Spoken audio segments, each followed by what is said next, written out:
ሰላም ሰላም ሰላም ሰላም ለምለም ብያለሁ። ሙስሊምም ክርስቲያንም እህቶቼ እንዴት ናችሁ? ባላችሁበት ቦታ ፈጣሪ እቅፍ ድግፍ አርግቶ ይጠብቃችሁ። ከድንገተኛ አደጋ ከድንገተኛ ሞት ሁላችንን ይሰውረን፣ ወጥቶ ከመቅረት ያድነን። የቤተሰቦቻችንን ክፉ ፈጣሪ አያሳየን እያልኩኝ ብቅ ጥልቅ ፈካ ደመቅ ነጠፍ ጠሽ ጠንቧ ብዬ መጥቻለሁ ማለት ነው። እንዴት ናችሁ የኔ ማይፎንቃዎች የኔ ስዊቶች? በተረፈ ሰብስክራይብ አድርጉኝ፣ አበረታቱኝ። እንደዚህ አንዳንዴ ብቅ እላለሁ ማለት ነው የኔ ማሮች የኔ ውዶች። ከዚህ በመቀጠል አያባችን ቆፍጣናው ሸንቃጣው ሽንቅጥቅጡ ሂዊን አስመርምሯት ድንግልና ጦሽ ብሎ የለም ተብሏል ማለት ነው።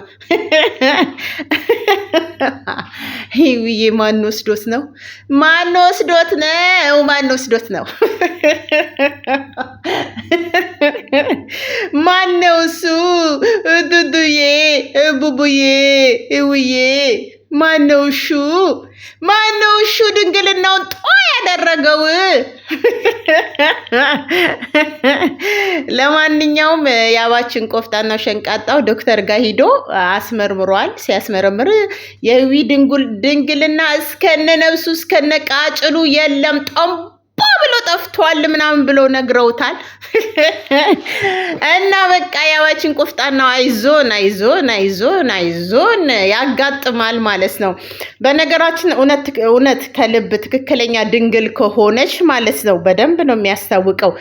በተፈጥሮ ድንግል ማለት አሁን ለምሳሌ በተፈጥሮ ድንግልና ያሌላቸው ሴቶች አሉ፣ ወይንም በክብደት የሄደ ድንግልና ከሆነ ከሌላ ወንድ ጋር ግንኙነት አድርጋ የማታቅ ከሆነ በደንብ ነው የሚያስታውቀው። ስለዚህ እውነት እንዳለችው ከሌላ ወንድ ጋር አብራ ካልተኛች ግንኙነት ካሌላት አንተ ወንድ ማለት አንተ ጀግናው አንበሳው ስለዛ ማወቅ ከፈለግ በደንብ ነው የሚያስታውቀው ማለት ነው። ምክንያቱም ድንግልና ያላት ሴት ወንድ ጋር ተጠግዳ የማታቅ ሴት በደንብ ነው የምታስታውቀው። አብሶ አብረክ በምታሳልፍ ጊዜ የምታሳይ አክሽኖች ይኖራል። አልጋ ላይ ዙጥ ላይ ራሱ የለመደና ያለመደ በደንብ ይለያል ማለት ነው። ያባችን ቆፍጣን ነው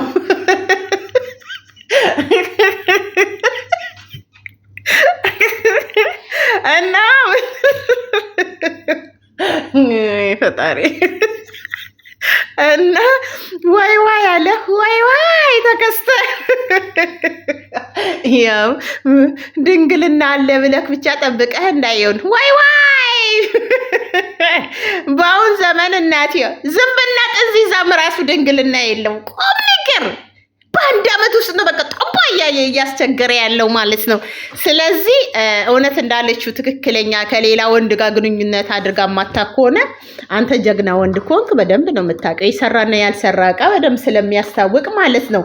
ግን መለየት ትችላለህ በደንብ ማለት ነው። ከሌላ ጋር እንትን ያላለና የሆነ በደንብ ነው የሚያስታውቀው። እና ይሄንን ነው የምልክ። በደንብ የምታውቅበት ዘዴ ይኖራል ማለት ነው። በተፈጥሮ ድንግል የሌለው አለ። ነገር ግን የሰራና ያልሰራን ደግሞ መለየት ያንተ ፋንታ ነው። ይሄ ነው የማስበው።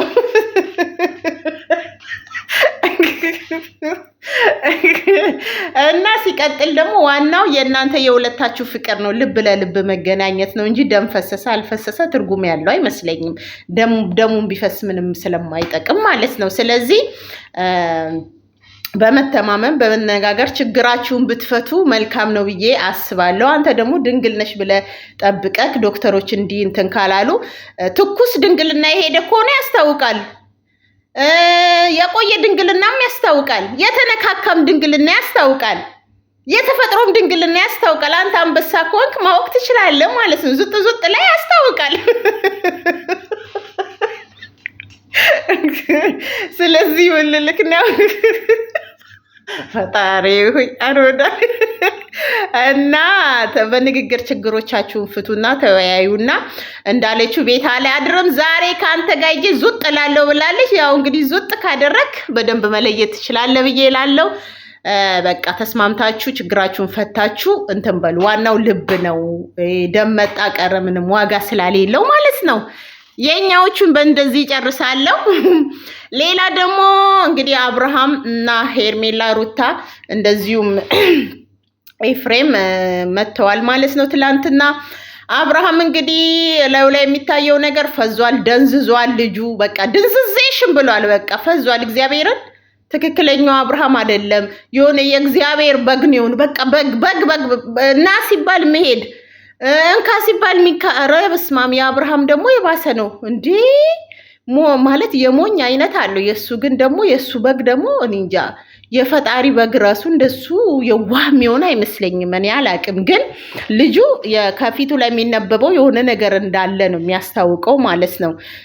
ምክንያቱም የሚናገረውን ቃላቶች አያቅም። ምንም የሚለየው ነገር የለም እነሱን እየጠየቀ ስለሆነ ማለት ነው። ግን እውነት ሩታ መተት ታሰራበታለች የሚለውን እሱም ፈጣሪ ያውቃል። አንገት ላይ ስላደረገ እሱ አሰርታበት ነው ምናምን ማለትም በእውር መፍረድም ኃጢአቱ ለኛው ስለሚሆን ማለት ነው።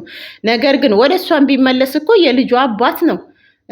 የስንት መከራና ስቃይ አብረው አሳልፈው ስንት ደረጃ የደረሱ ናቸው። ቢመለሱ መልካም ነው። ምክንያቱም መጀመሪያም ሩታ ሄርሜላ ይሄ ዕጣ እንደሚደርሳት ማሰብ ነበረባት። ብዙዎቻችሁ መክሯቸዋታል። ብዙዎቻችሁ ግን አልሰማ ብላ ነው። ነገር ግን እንደዚህ ሆናም ደግሞ ወደዚችኛዋ ሲመጣ ጥሩ አይመጣም።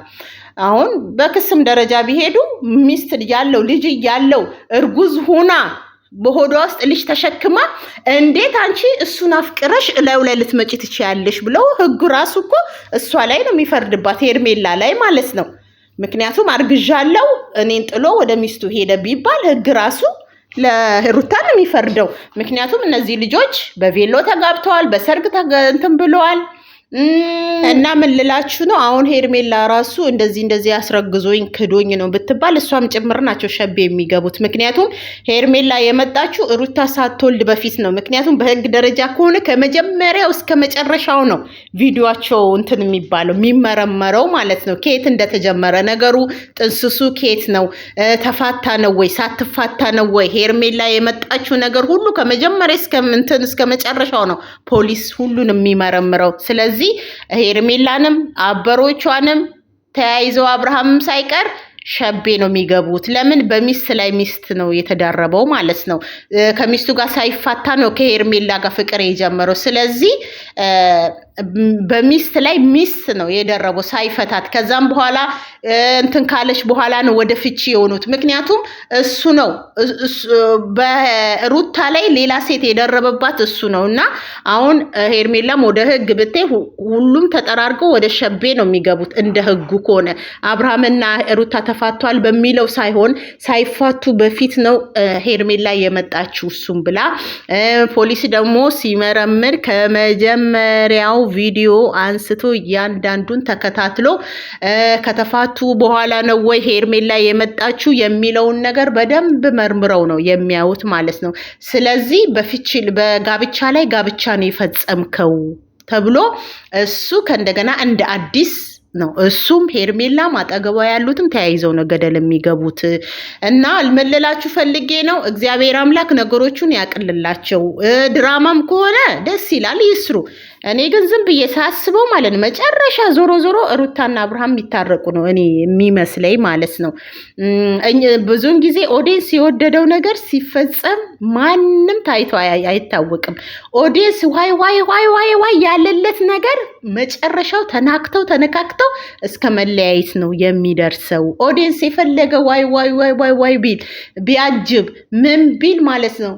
ምክንያቱም መጨረሻ የራሳቸውን ልብ ነው የሚያደምጡት ብዬ ነው የማስበው። ኦዲየንሶች ተረጋጉ ለማለት ፈልጌታም የሄርሜላም ደጋፊዎች ተረጋጉ ብዬ ነው የማስበው። ከዚህ በፊት ሄርሜላ ሰዓቱ ላይ መተት አሰርታ ነው ዋይ ዋይ ዋይ ሲባል ነበረ። አሁን ደግሞ ሩታ ሀብል ስታደርግለት ሩታ በሀብሉ ላይ መተት አሰርታ ነው ያዙ ይልቀቁኝ እየተባለ ነው።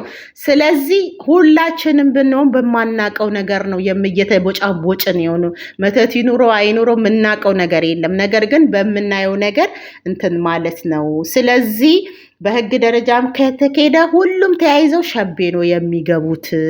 ስለዚህ ሄርሜላም ሩታ ያለፈችው መከራ ማለፍ ግዴታዋ ነው ብዬ ነው ማልፈው። ግን አብርሃም ግን ትክክል እኔ ስትጠይቁኝ አብርሃም ላይ የሆነ ችግር አለ።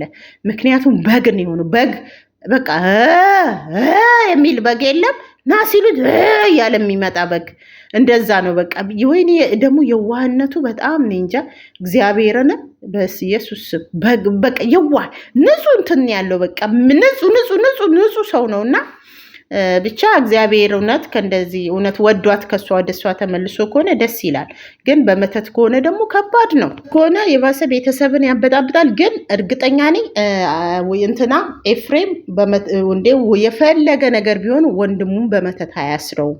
ግን ኤፍሬም የሚያውቀው ነገር ያለ ነው የሚመስለኝ። ኤፍሬም የሆነ የተደበቀ ሚስጥር የሚያውቅ ነው የሚመስለኝ። ለዛ ነው እንጂ አብርሃም ላይ እንትን ብሎ ሊሆን ግን የሆነ ነገር አለ። በቃ እኛ የማናውቀው ኤፍሬም የሚያውቁት እርስ በርስ አብርሃም የእግዚአብሔር በጉ ደግሞ ምንም የማያውቀው እንትን ሊሆን ይችላል። ብቻ እውነት ትመነምናለች እንጂ ጊዜዋን ጠብቃ ትወጣለች። ግን ሄርሜላ በመሀል ላይ ታሳዝናለች። የሰው ልጅ የዘራውን ያጭዳል የሚለው እንትን ነው የደረሰው። ብዙዎች መክረዋት ነበረ፣ አስረግዙ እንደ የሩታ ዕጣ እንዳይደርስሽ ምናምን ሲሏን ነበረ። እንግዲህ መድኃኔዓለም ይሁናት፣ እሷም ሴተሽ። ቡዜ ደግሞ ቡዜ ነገር ነው የሚገርመኝ። እስቲ ቡዜ ደግሞ ተረጋግተሽ የወንድምሽን ድካም እዚህ ጋር ሆነ ሳይሆን የወንድምሽን እንትን ማለት መልካም ነው። በእኩል መንገድ መፍረድ መልካም ነው ብዬ አስባለሁ። ሀገራችን ላይ ከቡዜ ይልቅ የአብርሃም ትልቁ ወንድሟ የተረጋጋ ነው። በቃ አስተያየት ማለት የሚናገረው አንደበት በጣም መልካም አንደበት ነው። ያ እንትን ቡዜ በጣም ችኩል የምትቃጠል ሆነች። ሰውን ራሱ የማሳመን እንትን የላትም እና የሆነ በቃ እኔ ብቻ ተሰሚ ነኝ፣ የእኔ ብቻ ይሰማ የምትል ሴት ነች እና የአብርሃም ትልቁ ወንድ ምናልባት የተረጋጋ ስለሆነ ሩታም እሱን ስለምፈራው እስቲ እውነቱን ደግሞ ዛሬ እንሰማለን ማለት ነው። እንግዲህ የሚያሳዝነኝ አብርሃም ምን ሊሆን ነው? እግዚአብሔር ብቻ እንትን ይበል። ሁለት አስረግዞ አስባችሁታል? በስመ አብ ወወልድ ወመንፈስ ቅዱስ አላቅም። ብቻ ፍጻሜያቸውን እናያለን። እሷም ታሳዝናለች። መልካም